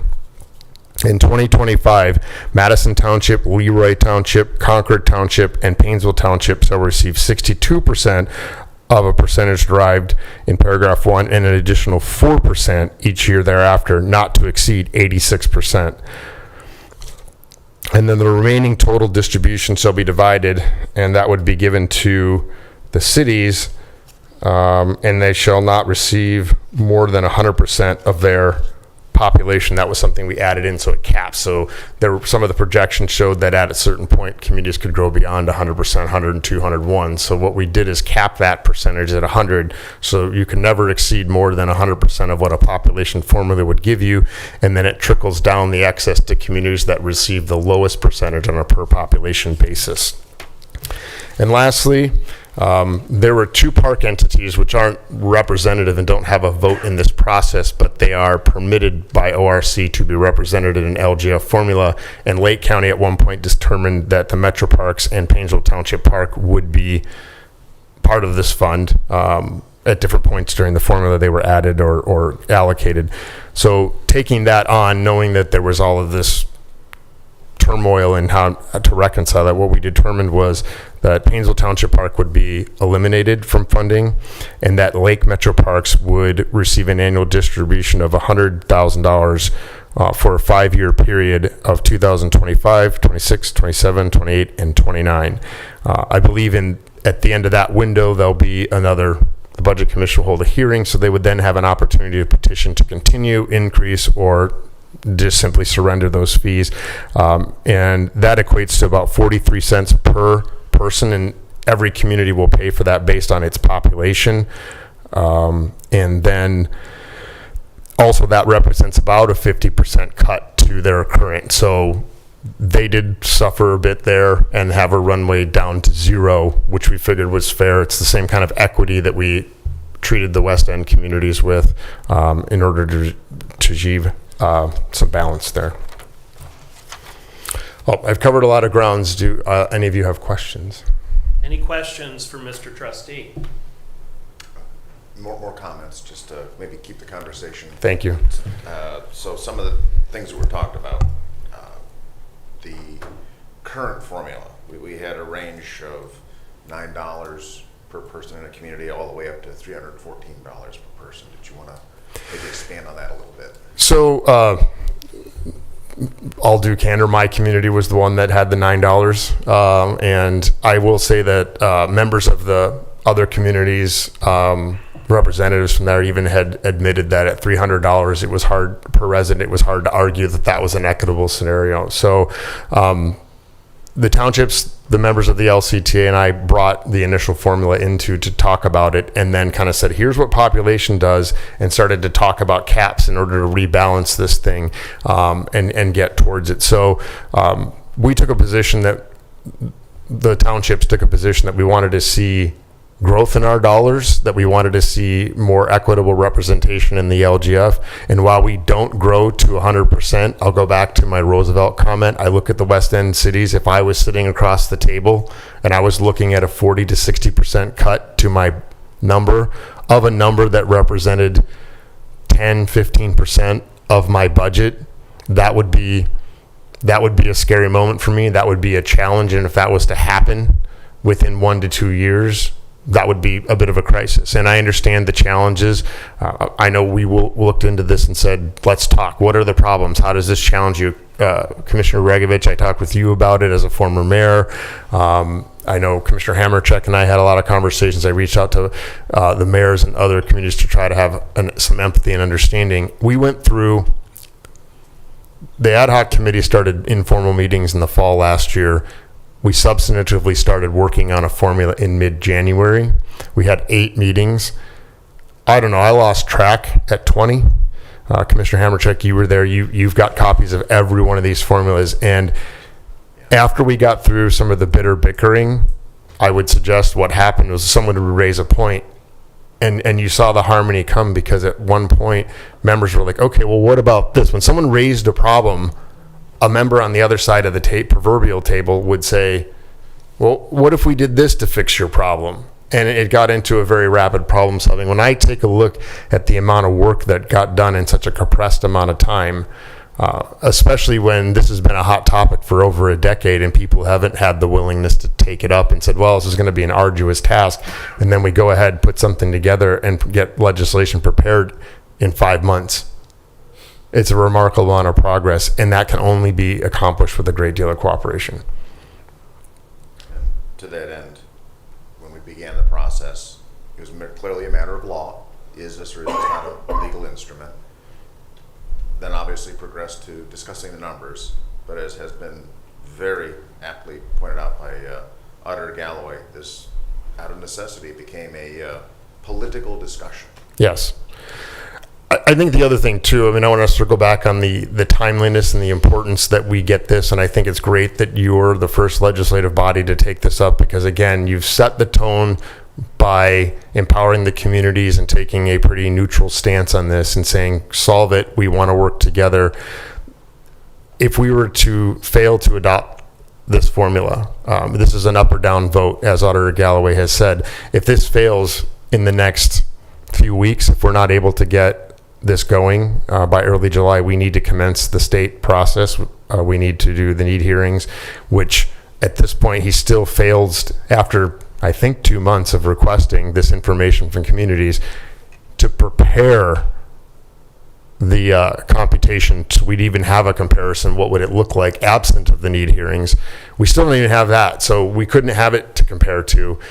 We go down that road. It took 42 years to upend this formula that wasn't equitable to work it out. We go to state statutory, the county ends up taking their percentages. The thought that we have time to unwind that, or that we'll ever go backwards, I think is a bit of a fallacy. We need to recognize the reality of that once things sort of become established, that's what they get. This is the opportunity for local communities to take ownership of this process. It was collaborative, it was cooperative, it was fair-minded, it is balanced. I would argue that the former formula wasn't derived at all by need. When you take a look at the formula and we couldn't figure out what its rationalization was, it was political. The former formula that we've operated under for 42 years was political. If you look at the communities that get the big dollars, they were the big communities in 1982. They're not the big communities anymore. But recognizing we wanted that equity, we didn't seek to punish those communities. We sought to work together with them. And if I may, Mr. President, just to Yes, Mr. Commissioner. So just again, keeping the conversation going, I think it is to address Mayor Mara's concern. Yes, this did not follow the usual process that the board goes. I will admit I was, no one was more surprised than I when I got the call from Jason Boyd that Auditor Galloway wanted to see this on the agenda today. I thought we had a little more time to digest this, to look things through.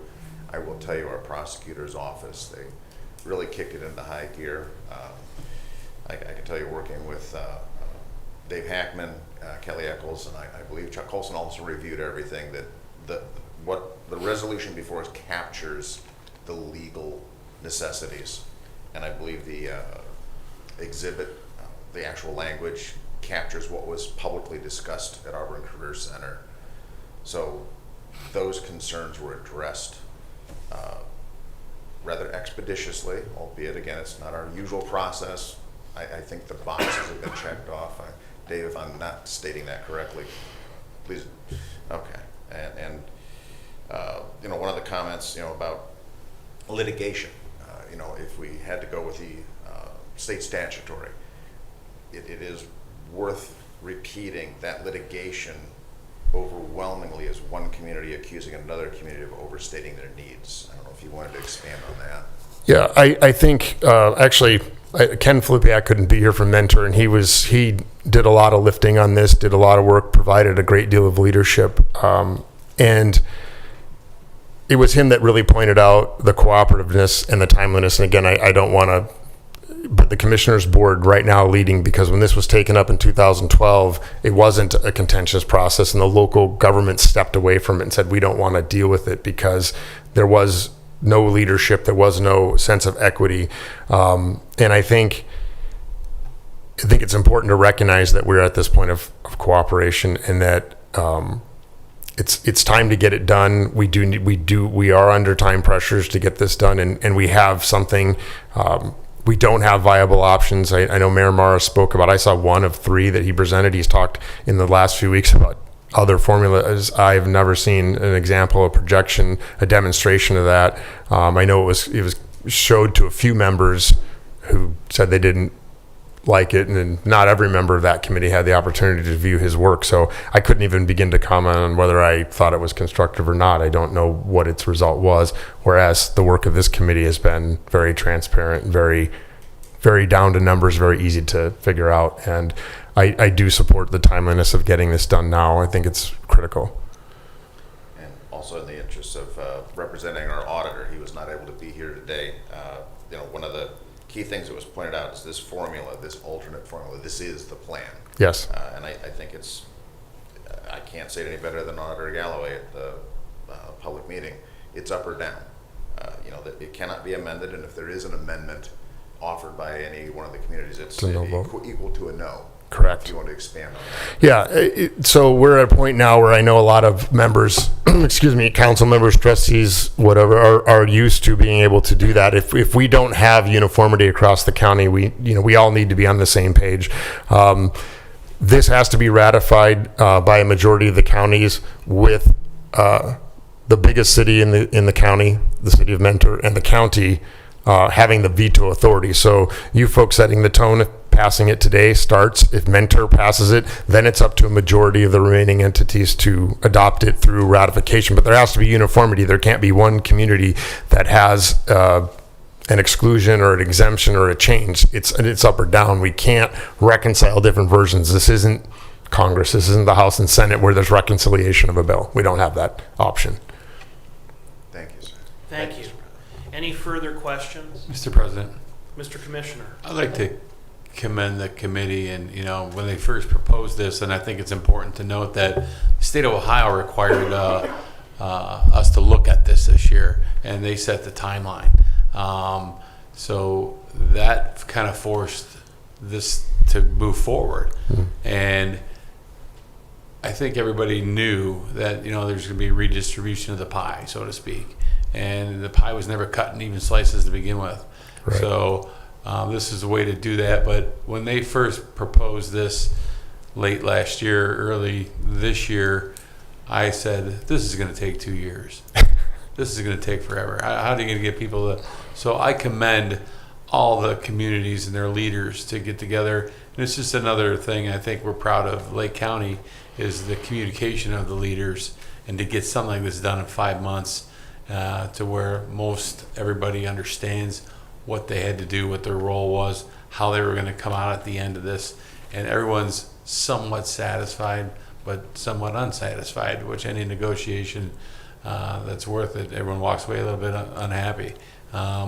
So I think it could have gone many different ways, but I'm happy to see that it came out this way. I was there at the presentation at Auburn, and I thought everyone did a great job, and it was very clear and very concise to me. So Thank you, Commissioner, and I believe you bring up a very valid point, and I think nobody, and Mayor Fiala said the same thing, we've all said it, if everybody's a little bit unhappy, then you've probably done a good job. And I would suggest in today's political climate, I've said this many times about the work of this committee, in as contentious and polarizing as our politics are these days, the fact that a diverse group of people in Lake County came together and worked together ultimately cooperatively through a bit of bickering and a little bit of posturing, the residents of Lake County should be proud of the work that their elected leaders did and how cooperative they worked together.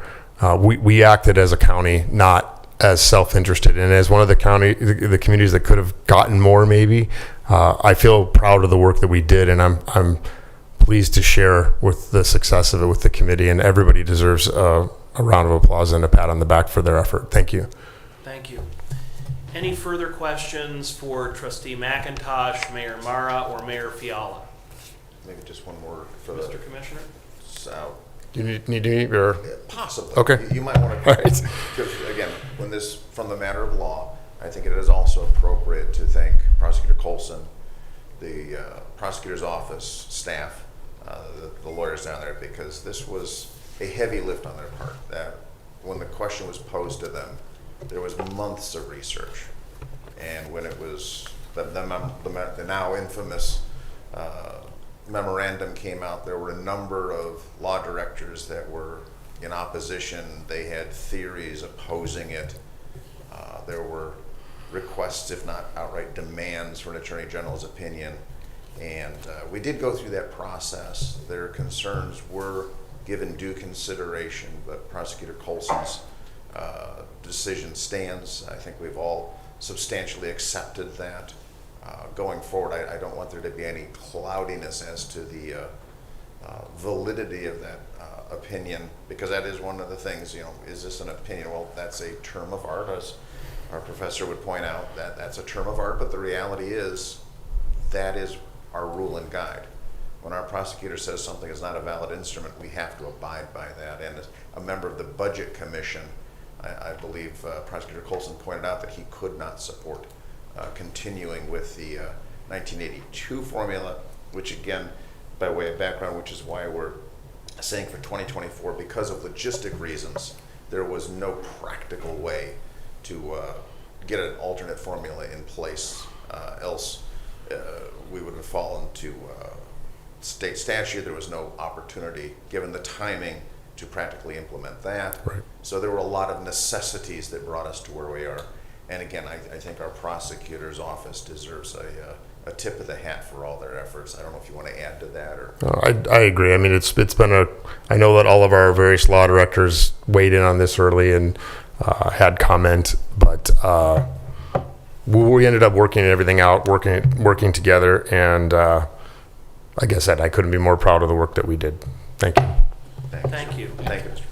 As Trustee McIntosh shared, the process for adopting a formula to divide the local government fund amongst local municipalities begins with the state default.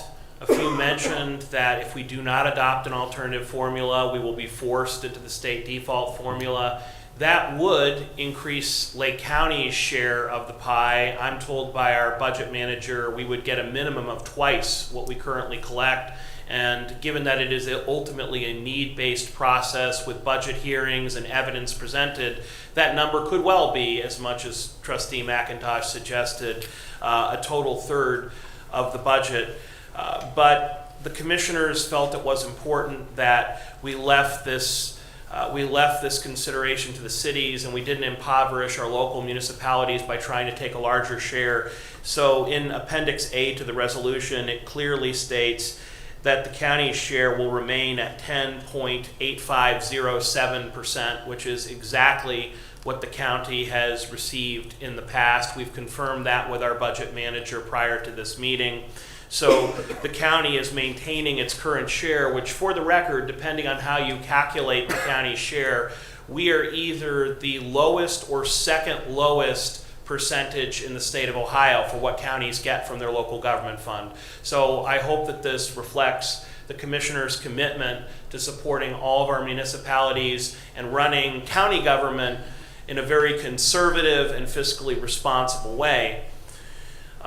But once again, to Mr. McIntosh's point, to adopt an alternative formula rather than the state default, we have to, according to our prosecutor's office, have an approved alternate formula by about July, because the process to go through the budget hearings where we would determine need would take months to go through.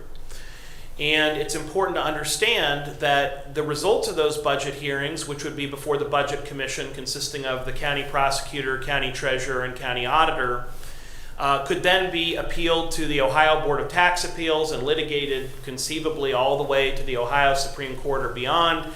And in practical terms, this means if communities disagree about one another's need, it could hold up funding for local communities for years as those issues are ultimately litigated and determined.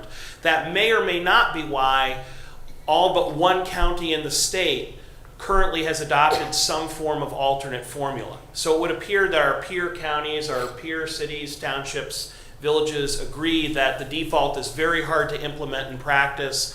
And while it might financially benefit the county proper, it would be a great imposition on the county as a whole. So that's the need for expediency in this process. It's not that anyone wants to ram through a particular formula. It's kind of a do or die situation. We either decide we're going to go with the default formula for a year, something that this county has not done in as long as I've been alive, or we adopt this formula with all due speed. And by we, I mean the commissioners have to vote to approve this formula. The largest municipality in Lake County, which is currently Mentor, has to vote to approve this formula. And then a majority of the remaining municipalities also, through their councils or boards of trustees, need to vote to approve this formula. And given that Lake County, as you can see in our beautiful map in the lobby downstairs, has a total of 23 municipalities, 23 minus Mentor means there are 22 municipalities that will ultimately have to have the same debate, discussion, and vote before the end of July-ish, or the alternate formula will not be adopted in time, and we're going to have to learn a whole new procedure, which is, as other counties have learned, fraught with litigation and disagreement just for this 1 year. So there is a great cost to delaying this decision. And ultimately, the commissioners cannot unilaterally adopt or decide that this formula is fair. We only really have the veto, to use Mr. McIntosh's words. We can say no, Mentor can say no, but unless if Lake County, Mentor, and a majority of remaining municipalities affirmatively vote, this will not happen. So realistically, we have to give every municipality time so that they can go back to Willoughby, Timberlake, Concord, and decide whether or not to adopt this resolution. And I am confident that some communities will vote yes. I would not be surprised if others vote no, and I would not predict whether a majority of the 22 are going to vote yes or no. This is a local community decision, and every community needs to decide for themselves if they want to make this 10-year commitment phased in over time. But I want to concur with my colleagues that regardless of the outcome of this process, I am deeply grateful to and impressed by the people who gave so much of their time to address this very important issue, because debating how the local government fund is divided in Lake County is a bread and butter issue for our cities, villages, and townships. It makes a huge difference to the provision of safety services, to the paving of our roads, the care, and the safety of our residents. So this was a very important endeavor, and I know that many of you, including Commissioner Hamercheck, Mayor Mara, Mayor Fiala, Trustee McIntosh, and dozens upon dozens of others have given a lot of their time and their talent to this process. So regardless of the outcome, I want to express thanks to all of you for having this hard debate and representing your communities. I really do believe that if we, and Trustee McIntosh will laugh here, he's heard me say this before, if we look back on world history, there are 3 instances where leaders have come together to compromise and lead their communities. First, the Magna Carta. Second, the U.S. Constitution. And third, the 2024 alternate formula for Lake County and its local government fund.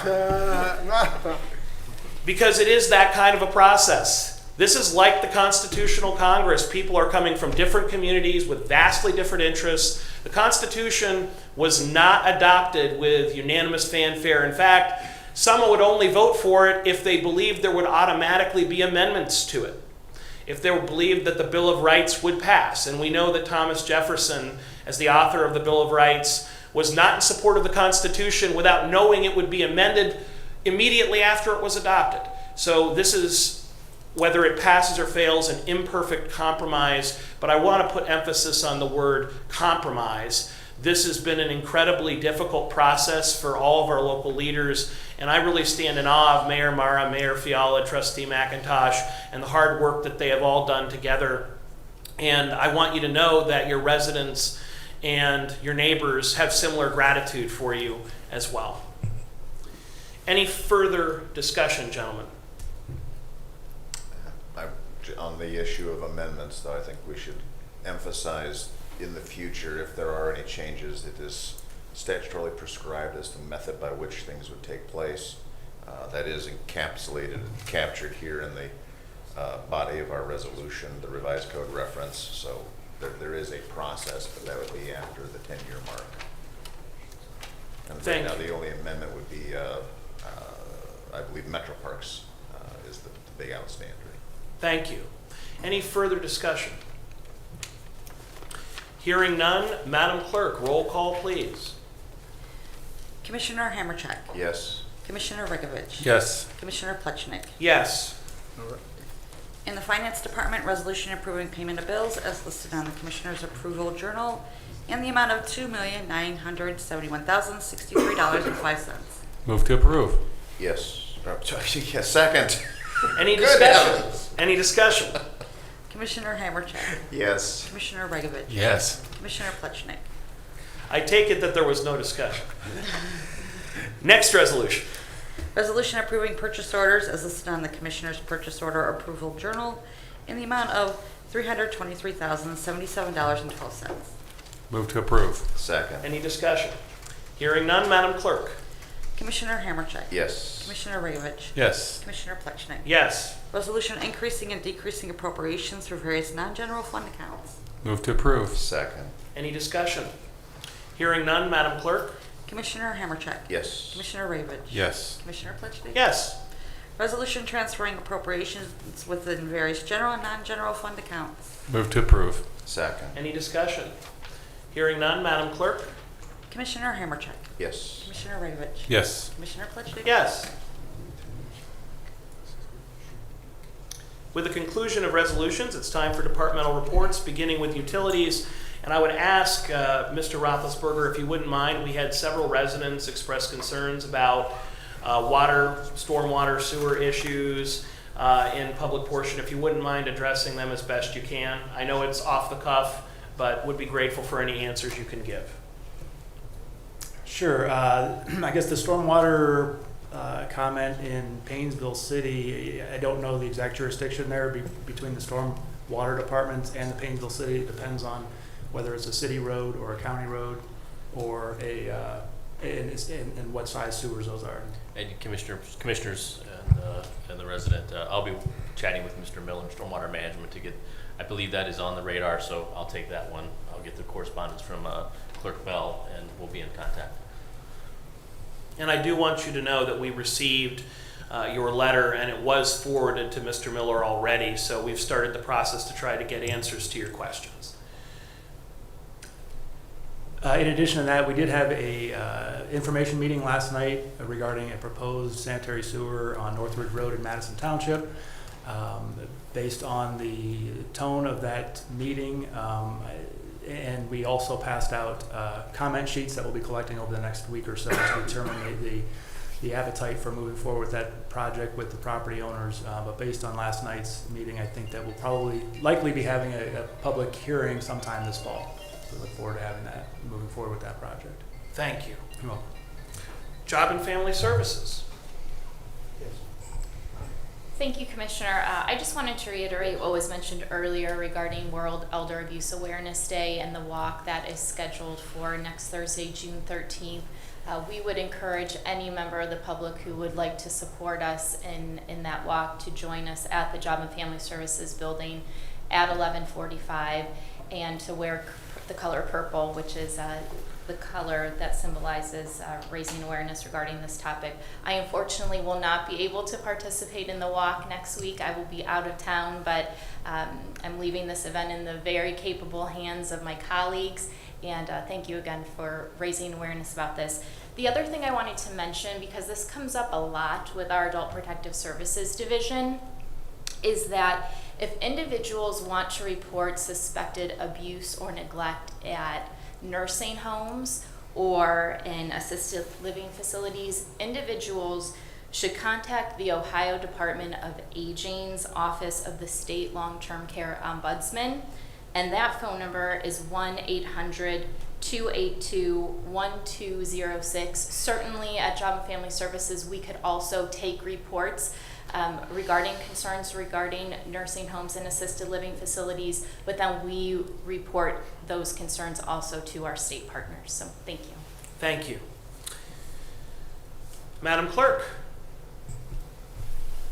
I skip to you.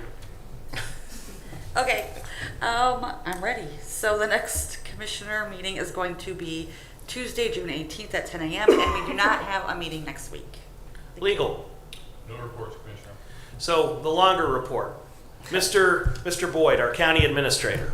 Yeah, Commissioners, thank you. I want to thank Brent from Rapid Run for sticking around. It's been a pleasure working with you over these years. We're excited on the ARPA project that the Commissioners approved today, and I've got a packet for you before you scatter out of here today.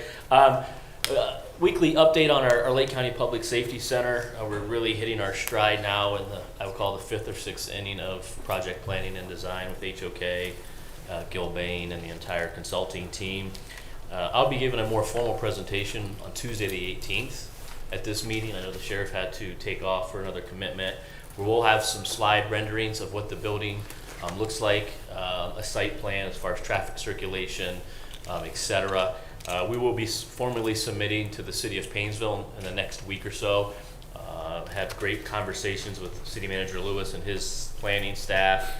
Variance or two that we'll need considered as far as height and some other layout issues. We will also need a conditional use permit from the Board of Zoning Appeals, so they have sent us that requisite information, and so we'll be submitting that, I think, next week for the July meetings. Additionally, we have, as you know, we will close today on probably one of our final parcels that we've been working toward for the better part of 3 years. So we will have complete site control, essentially from 41 East Erie, which we purchased a couple years ago, through Juvenile Court, around the corner where the Burger King was, heading north to where the former barber shop and Mexican restaurant. Those were all appraised and acquired fee simple over the past couple years, so that task is nearly complete. The first phase of demolition, as you recall, we have partnered with the Lake County Land Bank the past couple years on a 50-50 cost share. The front 3 parcels that I'm referring to are the former OSU Extension building, the 125 East Erie building, which is where Public Defender was located, and Burger King are slated to come down. This is kind of ballpark at this moment. In about the next 90 days, the bids were put out. The land bank has reviewed them. They've selected an apparent low. So we will potentially, assuming everything works out, we'll start to see a little bit of site work as far as demolition is concerned this summer, which lends us to our overall timeline should the board consider some early site packages for the jail, i.e. civil site work, excavation, and so on. So I'll give a more formal presentation. As the clerk said, we do not have a meeting next week, but Tuesday the 18th. Give Summer a fair warning. We'll probably tilt the cameras to one of our screens so that the folks can kind of see those imageries. We'll throw them up on the website with the understanding that we still have to receive some city approvals in the month of July. That concludes my report. Thank you. We're definitely grateful to City Manager Doug Lewis for his help with this project. It's very important, not just to Lake County, but to the city of Painesville, that we have a structure that's in keeping with the neighborhood, that is safe and secure, and that assures this important county function is performed for many, many decades to come. And we could not do that without the partnership with Painesville. So, with the conclusion of departmental reports, any old business to come before the board? Any old business? Mr. President, if I may. Mr. Commissioner. So we had a lot of talk today about D-Day, and it was very nice to hear, and thank you for the moment of silence, very appropriate. You know, often we hear that population referred to as the greatest generation, but we don't often talk about why. I believe it's worth saying there's a lot of self-sacrifice, a lot of caring, compassion. Many of the themes that we talked about here today actually is what they exemplified.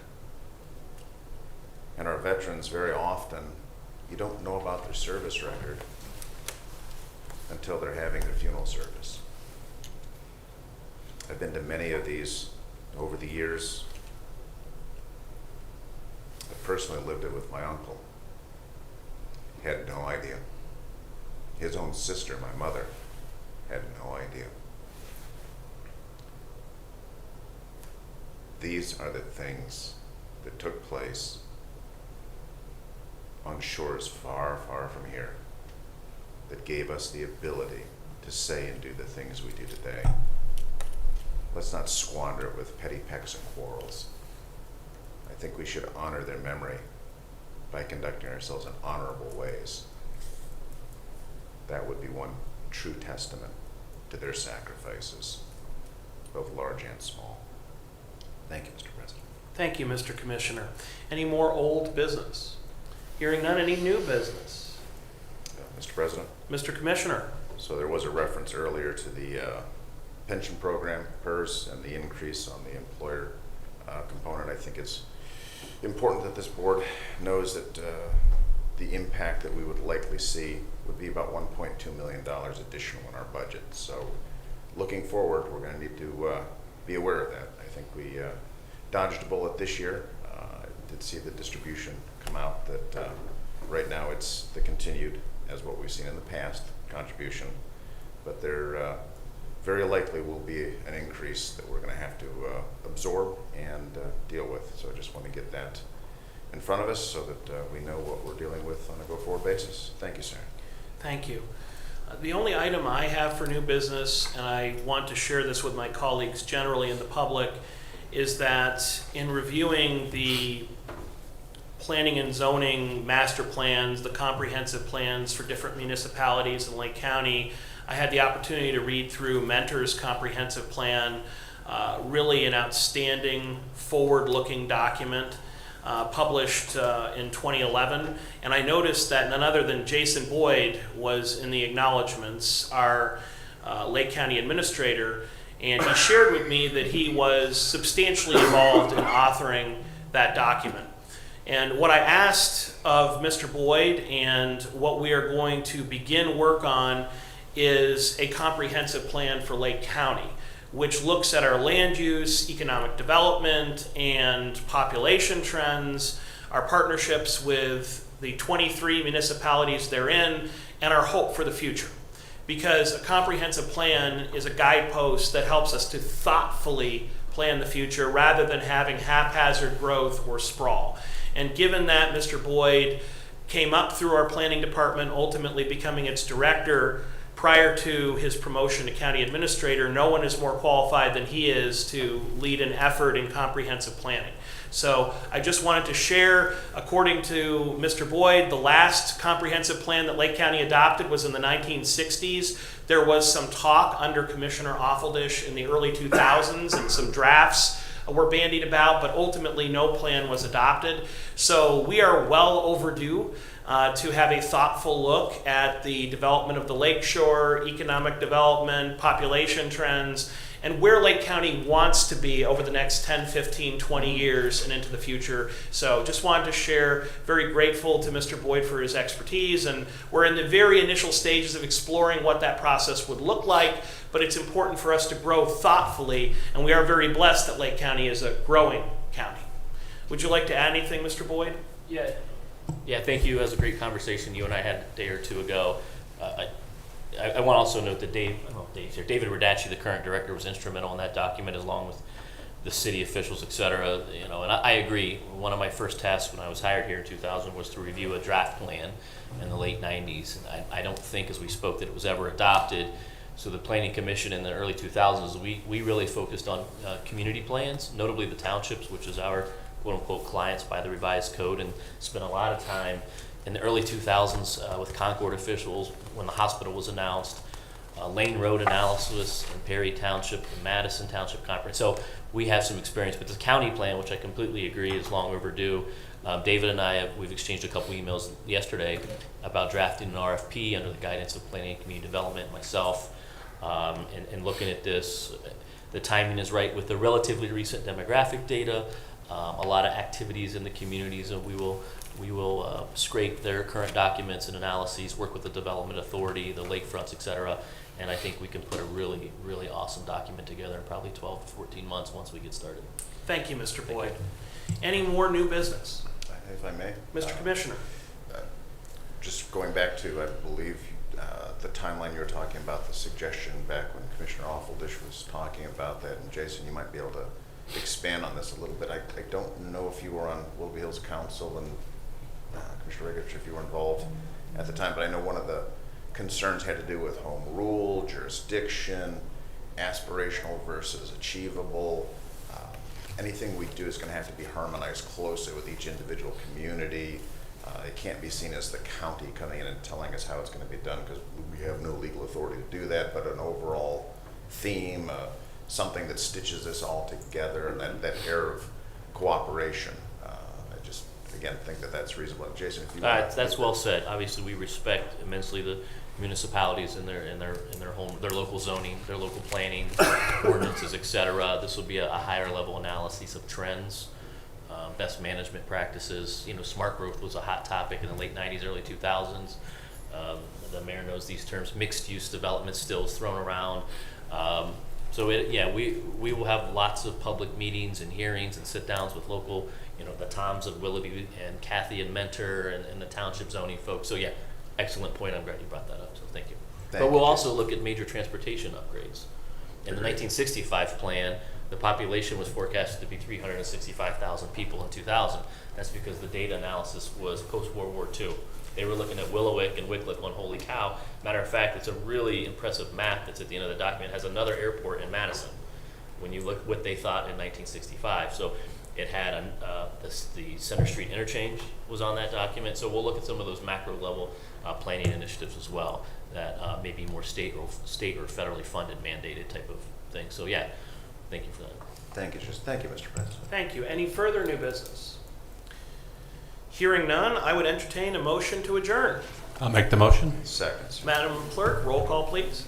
Commissioner Hammercheck. Yes. Commissioner Regovich. Yes. Commissioner Pletchnik. Yes, we stand adjourned.